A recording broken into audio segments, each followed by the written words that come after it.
L'infomédia qui fait la une ce matin, c'est les aveux de Thierry Ardisson, invité de On n'est pas couché samedi soir sur France 2. L'animateur de Salut les Terriens sur C8 a révélé qu'il avait dû intervenir auprès de Vincent Bolloré pour sauver la tête de son chroniqueur, Stéphane Guillon. Jérôme Ivanichenko, bonjour. Bonjour Thomas. Ces déclarations ont remis un petit peu d'huile sur le feu à C8. Oui, vous vous en souvenez sans doute. Il y a quelques semaines, Stéphane Guillon se retrouvait au cœur d'une polémique. C'était mi-octobre, dans Touche pas à mon poste. Cyril Hanouna déclenchait les hostilités en donnant les salaires de certains animateurs ou chroniqueurs. Et parmi eux, il révélait celui de Stéphane Guillon, son collègue sur C8, rémunéré 10 000 € pour chacune de ses chroniques dans Salut les Terriens. Une révélation qui a fortement déplu au principal intéressé, qui marquait le coup d'envoi d'une passe d'armes sans fin sur les réseaux sociaux, mais aussi par médias interposés. Dernier rebondissement en date, c'était samedi soir, vous le disiez, sur le plateau d'On n'est pas couché. Laurent Ruquier recevait Laurent Baffy et Thierry Ardisson, l'employeur de Stéphane Guillon, et il n'a pas pu s'empêcher de l'interroger sur cette affaire qui secoue C8. Vous faites emmerder là entre Stéphane Guillon et Cyril Hanouna. Comment vous faites pour rester... C'est pas facile. Pour rester copains pas- entre les deux. C'est pas facile, c'est pas facile. Mais il tue entre deux chèques. C'est le cas de le dire. Celui de Cyril Hanouna étant quand même beaucoup plus gros.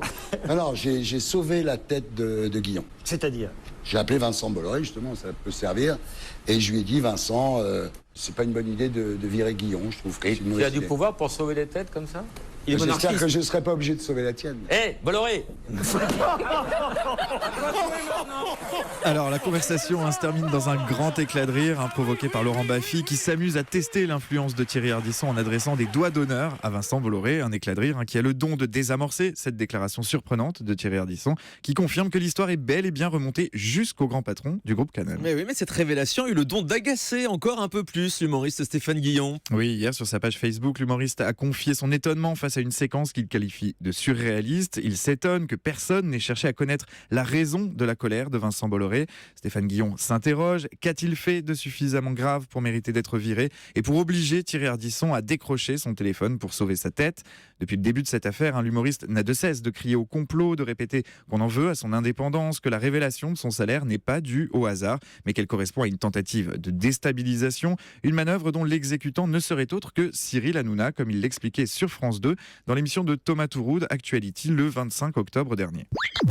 La chronologie des faits est toujours extrêmement intéressante. Ouais. Je suis chez vos confrères de C'est à vous, excellente émission, comme ici, service public, et je donne mon avis sur Monsieur Bolloré.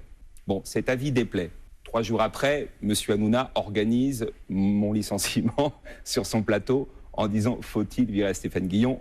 et en balançant mon salaire. Donc c'est évidemment téléguidé. Vous pensez que c'est téléguidé? Pourquoi il l'aurait fait sinon Peut-être 3 que- jours plus tard? Ça vous appartient. Moi, je Mais connais pas pourquoi- les dessous de l'affaire mais en pourquoi l'occurrence. pourquoi Mais l'aurait-il fait? c'est assez grave ce que vous dites quand même. Mais Enfin, c'est pas ce que je dis. ouais. Ce que je dis n'est pas grave. Ce sont les faits qui sont graves.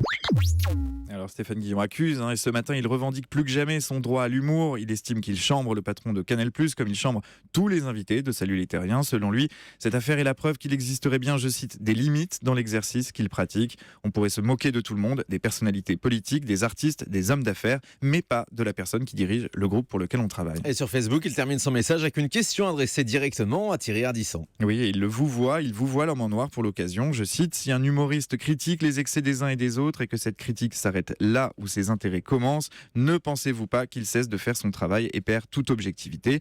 Une question qui reste pour l'heure sans réponse de la part de Thierry Ardisson, mais qui en a déclenché une de la part de Laurent Baffy sur le ton de la provocation, bien évidemment.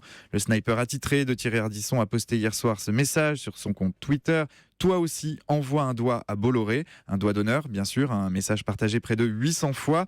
Un nouvel épisode qui ressemble un peu à une guerre des clans chez C8, des clans emmenés par les deux poids lourds de l'Access, Cyril Hanouna d'un côté, Thierry Ardisson de l'autre. Thierry Ardisson qui va peut-être devoir passer encore un petit coup de fil ce matin à Vincent Bolloré. Ouais, comme milieu, donc Stéphane Guillon, qui cherche peut-être à se faire un petit peu virer en martyr par Vincent Bolloré, comme il l'avait fait auparavant dans le service public, car c'est aussi un petit peu sa manière d'exister et son fonds de commerce. Et le message de Laurent Baffy sur Twitter marche très bien, avec énormément d'internautes qui envoient donc des doigts d'honneur adressés à Vincent Bolloré. Laurent Baffy se fait un malin plaisir à les retweeter depuis hier soir. Merci beaucoup, Jérôme Ivanichenko.